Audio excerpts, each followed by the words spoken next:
Hello everyone, welcome back to my channel. This is Pramila Yadav. हम intelligence discuss कर रहे हैं जो सीडीपी में आती है। हर एक टीचिंग एग्ज़ाम के लिए इक्वली इम्पोर्टेंट है। जिस भी एग्ज़ाम में पर्टिकुलर इंटेलिजेंस वाला टॉपिक आपसे पूछा जाता है वो हर एक एग्ज़ाम के लिए ये सीरीज़ है वो इम्पोर्टेंट रहने वाली है। थ्योरीज ऑफ इंटेलिजेंस में हम बहुत सारी थ्योरीज डिस्कस कर चुके हैं।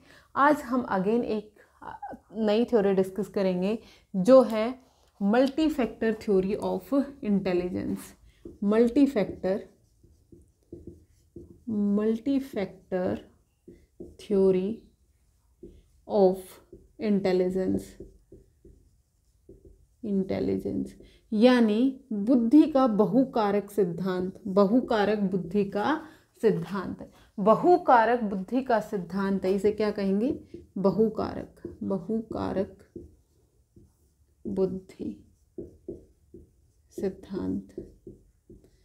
ये जो थ्योरी है वो किसने दी थी? ये थ्योरी थॉर्नडाइक ने दी थी। थॉर्नडाइक का नाम आपने बहुत सुना है। थॉर्नडाइक ने इंटेलिजेंस की थ्योरी दी थी। अगर आपको याद हो तो ट्रायल एंड एरर, भूल और प्रयत्न का सिद्धांत है वो थॉर्नडाइक का बहुत फेमस सिद्धांत है लर्निंग के क्षेत्र में। इन्होंने इंटेलिजेंस में भी एक थ्योरी दी है जिसका नाम है multi factor theory of intelligence. Multi factor theory of जो इंटेलिजेंस है इसको अनार्किक थ्योरी भी कहा जाता है। क्या कहा जाता है? Anarchic theory of intelligence. और इसके अलावा इसे सैंड थ्योरी भी कहा गया है। इसके अलावा इसे क्या कहा गया है? Sand theory. ये सभी इसी थ्योरी के नाम हैं, तो आपको याद रखना है। चाहे वो आपसे सैंड थ्योरी के नाम से पूछे, चाहे वो multi factor theory of intelligence के नाम से पूछे, चाहे वो अनार्किक थ्योरी ऑफ इंटेलिजेंस के नाम से पूछे, ये सभी एक ही थ्योरी के नाम हैं जो किसने दी थी? थॉर्नडाइक ने दी थी। जब थॉर्नडाइक इंटेलिजेंस के क्षेत्र में काम करने को आए तो इन्होंने देखा कि उस टाइम एक जनरल फैक्टर की बात हो रही थी, जी फैक्टर की बात हो रही थी। जो इंटेलिजेंस है उसको एक जनरल फैक्टर मान लिया गया था, मतलब एक सेट ऑफ एबिलिटी मान लिया गया था कि जब भी हम कोई भी काम कर रहे होते हैं तो हमारी एक सेट ऑफ मेंटल एबिलिटीज़ होती हैं जो सभी मिलकर काम करती हैं और वो सभी एक दूसरे पर डिपेंडेंट होती हैं।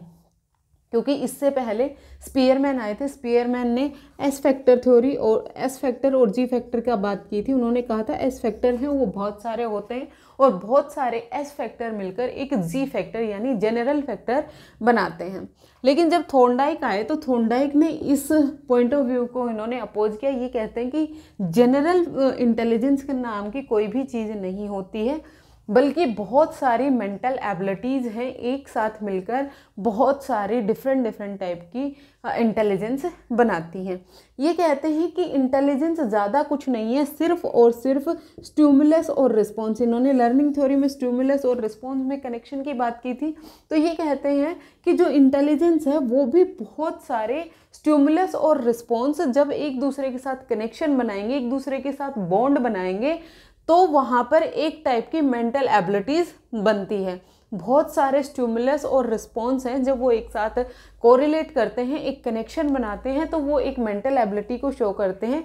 और वो जो डिफरेंट टाइप की मेंटल एबिलिटीज़ हैं वही इंटेलिजेंस होती है।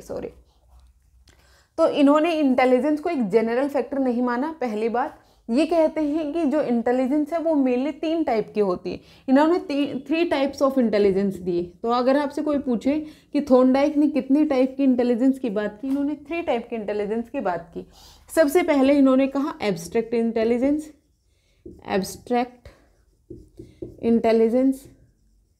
एब्स्ट्रैक्ट इंटेलिजेंस को हम कहते हैं अमूर्त बुद्धि। दूसरा टाइप इन्होंने दिया कॉन्क्रीट इंटेलिजेंस,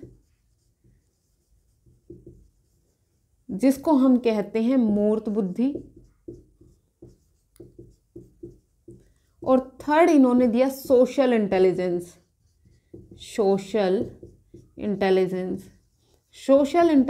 का मतलब सामाजिक बुद्धि। क्या है? सामाजिक बुद्धि। 3 टाइप की इंटेलिजेंस की इन्होंने बात की, एब्स्ट्रैक्ट, कॉन्क्रीट और सोशल। अब ये एब्स्ट्रैक्ट, कॉन्क्रीट और सोशल इंटेलिजेंस कौन कौन सी तरह की होती है ये समझते हैं। एब्स्ट्रैक्ट इंटेलिजेंस जैसे हमें नाम से ही समझ में आ रहा है, ये अमूर्त चीज़ों पर, एब्स्ट्रैक्ट आइडियाज़ पर लगते हैं। मतलब ये वर्बल इंटेलिजेंस होती है, ये भाषिक इंटेलिजेंस होती है। जो चीज़ें हमारे सामने प्रेजेंट नहीं हैं उन पर हम कैलकुलेशन लगा पा रहे हैं, उन पर हम अपनी मेंटल एबिलिटी लगा पा रहे हैं, वो हमारी अमूर्त बुद्धि होती है। मतलब किसी भी चीज़ पर हमें अपनी मेंटल एबिलिटी लगाने के लिए उस चीज़ का सामने प्रेजेंट होना जरूरी नहीं है। जो चीज़ें सामने प्रेजेंट नहीं है उस पर भी अगर हम सोच पा रहे हैं, उस पर भी अगर हम कैलकुलेशन कर पा रहे हैं, तो ये क्या होगी, एब्स्ट्रैक्ट इंटेलिजेंस होती है। एब्स्ट्रैक्ट इंटेलिजेंस जैसे मैथ्स के बहुत सारे क्वेश्चन होते हैं जिसमें आपसे एरिया निकलवा लिया, आपसे पैरामीटर निकलवा लिया, आपसे वॉल्यूम निकलवा ली, तो जिस भी फिगर की वो वॉल्यूम निकलवा रहे हैं, पैरामीटर निकलवा रहे हैं, एरिया, तो वो फिगर आपके सामने प्रेजेंट नहीं होता। आप उस फिगर को विजुअलाइज करते हैं अपने माइंड में, और उस माइंड में विजुअलाइज करके आप उसका सॉल्यूशन ढूंढते हैं, आप उस पर अपनी मेंटल एबिलिटीज़ लगाते हैं। तो ऐसे जितनी भी हम मेंटल एबिलिटी जहाँ पर भी लगाएंगे, जिस भी टास्क को सोल्व करने के लिए हम अपनी एब्स्ट्रैक्ट, अपनी अमूर्त चिंतन जहाँ लगाते हैं, वो हमारी जो इंटेलिजेंस है वो एब्स्ट्रैक्ट इंटेलिजेंस में आती है। फिर उसके बाद हम बात करें कॉन्क्रीट इंटेलिजेंस। कॉन्क्रीट इंटेलिजेंस को कई जगह आप मैकेनिकल इंटेलिजेंस भी देखेंगे, यांत्रिक इंटेलिजेंस यानी यांत्रिक बुद्धि भी देखेंगे। तो कंफ्यूज मत होना, सेम ही बात है, चाहे आप इसे कॉन्क्रीट कहें चाहे आप इसे मैकेनिकल कहें। कॉन्क्रीट का मतलब जो ऑब्जेक्ट हमारे सामने प्रेजेंट हैं उस पर जब हम अपना मेंटल एबिलिटीज लगा रहे हैं तो वो हमारी कॉन्क्रीट इंटेलिजेंस होते हैं। यहाँ पर हमारी बॉडी में कंट्रोल, मतलब जिसको हम छूकर टच करके उसकी प्रॉब्लम को सोल्व कर रहे हैं। जैसे कोई भी मशीन खराब हो गई, कोई फैन खराब हो गया, तो उसमें हम अपनी बॉडी मूवमेंट्स, अपने हाथ का यूज कर रहे हैं। हम अपने बॉडी मूवमेंट्स को जहाँ पर कंट्रोल कर रहे हैं, जो चीज़ें हमारे सामने प्रेजेंट हैं उस टास्क को जो सोल्व करने के लिए जो बुद्धि हम लगाते हैं, वो बुद्धि हमारी कैसी होगी, मूर्त बुद्धि होगी। वो हमारी कॉन्क्रीट इंटेलिजेंस होती है, या फिर मैकेनिकल इंटेलिजेंस यानी यांत्रिक बुद्धि होती है। फिर उसके बाद थर्ड टाइप ऑफ इंटेलिजेंस की बात करते हैं, ये है सोशल इंटेलिजेंस यानी सामाजिक बुद्धि। सामाजिक बुद्धि मतलब लोगों के साथ कनेक्शन बनाने की बात होती है, लोगों के साथ बातचीत करने, कम्युनिकेशन करने, अपना सोसाइटी में एक रुतबा बनाने में, मतलब जहाँ पर आप एक सोशल कनेक्शन बना के चलते हैं, बहुत सारे लोगों को अपना दोस्त बना लेते हैं, सब लोगों से आप बातचीत करना पसंद करते हैं। तो ये सोशल इंटेलिजेंस भी सभी लोगों में नहीं पाई जाती है। सोशल इंटेलिजेंस कुछ एक लोगों में ही पाई जाती है जो सोसाइटी में बहुत अच्छे से सर्वाइव कर पाते हैं, सोसाइटी के लोगों से फ्रेंडशिप कर पाते हैं, बहुत अच्छे से बातचीत कर पाते हैं। जो सोशल इंटेलिजेंस वाले लोग होते हैं ये एक्सट्रोवर्ट होते हैं यानी बहिर्मुखी होते हैं, ये बहुत अच्छे रिलेशन बना पाते हैं। ये थी आपकी सोशल इंटेलिजेंस। अब जो थॉर्नडाइक है ये कहते हैं कि ये डिफरेंट टाइप के इंटेलिजेंस हैं, ये एक दूसरे पर इंडिपेंडेंट होते हैं, एक दूसरे पर डिपेंडेंट नहीं होते, ये फ्री होते हैं एक दूसरे पर ये आश्रित नहीं होते हैं, ये अपने अपने क्षेत्र में अलग अलग तरह से काम कर रहे होते हैं। मतलब एब्स्ट्रैक्ट है वो कॉन्क्रीट पर डिपेंडेंट नहीं होती, और सोशल है वो कॉन्क्रीट पर डिपेंडेंट नहीं होती। जैसे स्पीयरमैन पहले क्या कह रहे थे, वो कह रहे थे कि एस फैक्टर हैं वो सभी मिलकर एक जनरल फैक्टर बना रहे हैं, सभी एक दूसरे पर डिपेंडेंट थे। लेकिन थॉर्नडाइक कहते हैं कि ये जो डिफरेंट टाइप की इंटेलिजेंस है ये सभी एक दूसरे से इंडिपेंडेंट होती हैं। कई बार आपको ये देखने को मिलेगा कि जहाँ पर हम एब्स्ट्रैक्ट इंटेलिजेंस लगा रहे हैं वहाँ पर कॉन्क्रीट इंटेलिजेंस भी लग रही है, लेकिन एक्चुअल में ये नहीं होता है। एक्चुअल में क्या होता है, जो टास्क हम सोल्व कर रहे होते हैं उसमें जो मेंटल एबिलिटीज़ हम लगा रहे हैं वो सिमिलर मेंटल एबिलिटी लग रही हैं। इसका मतलब ये नहीं है कि वहाँ पर एक जनरल फैक्टर है, वहाँ पर एक टाइप की सेट ऑफ एबिलिटी है। दोनों टाइप की इंटेलिजेंस वो दोनों अलग अलग ही हैं, लेकिन जो टास्क हम सोल्व कर रहे हैं, जो टास्क हमें मिला है उसमें दोनों टाइप की इंटेलिजेंस लग रही है। ये कह रहे हैं कि ये इंटेलिजेंस है ये अलग अलग तरह की होती है, एक दूसरे पर डिपेंडेंट नहीं होती, लेकिन जिस तरह से एक दीवार में ईंटें लगी हुई होती हैं इस तरह से ये एसोसिएटेड होती हैं, मतलब एक दूसरे के साथ जुड़ी हुई होती हैं, इस तरह से ये जुड़ी हुई होती हैं। मतलब अगर ये एब्स्ट्रैक्ट है, ये सोशल है और ये हमारी कॉन्क्रीट इंटेलिजेंस, ये सभी एक दूसरे के साथ एसोसिएटेड होती हैं, लेकिन ये इंडिपेंडेंट होती हैं, डिपेंडेंट नहीं होती, आश्रित नहीं होती हैं, ये स्वतंत्र होती हैं। ये थे 3 टाइप की इंटेलिजेंस जो बात की थी थॉर्नडाइक ने। इसके अलावा इस थ्योरी में आपको 4 एट्रीब्यूट्स देखने को मिलते हैं। वो कौन कौन से होते हैं वो समझ लीजिए। पहला होता है लेवल, दूसरा होता है रेंज, रेंज, थर्ड होता है एरिया और फोर्थ होता है स्पीड।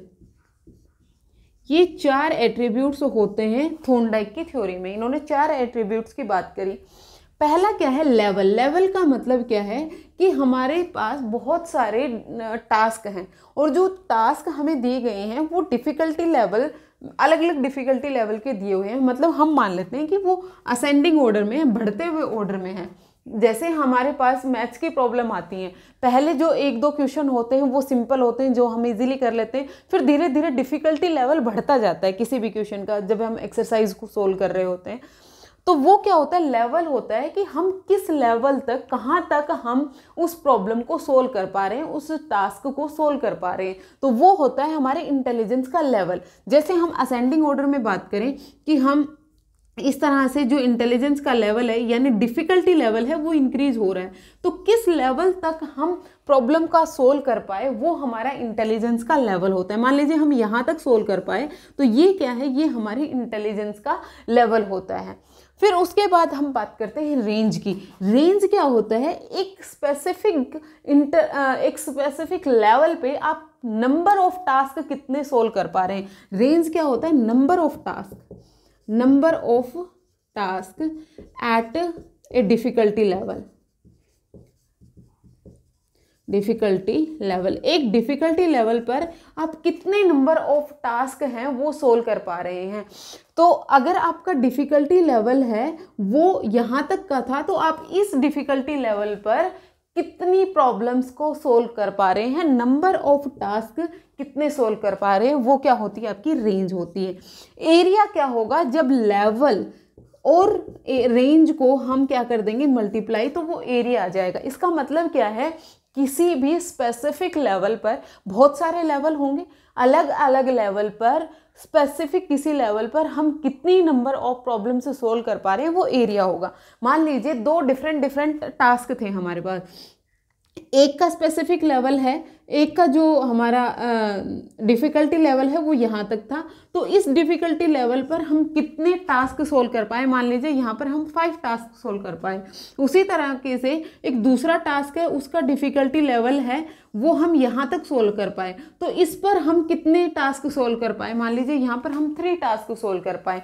तो इस तरह से अलग अलग लेवल पर, अलग अलग डिफ़िकल्टी लेवल पर हम number of problems, number of task कितने सोल्व कर पा रहे हैं वो हमारा एरिया होता है। और स्पीड से जैसे हमें समझ में आ रहा है कि कितनी तेज़ी से हम वो प्रॉब्लम सोल्व कर पा रहे हैं, मतलब टाइम टेकन। स्पीड क्या हो गया? Time taken. किसी भी टास्क को सोल्व करने के लिए, किसी भी प्रॉब्लम को सोल्व करने के लिए हमने कितना टाइम लिया वो होती है हमारी स्पीड। तो ये 4 एट्रीब्यूट्स थे थॉर्नडाइक की थ्योरी में। सबसे ज़्यादा कन्फ्यूज़न यहीं पर ही होता है बच्चों को। लेवल क्या होता है? किस डिफ़िकल्टी लेवल तक आप किसी भी प्रॉब्लम को सोल्व कर पा रहे हैं।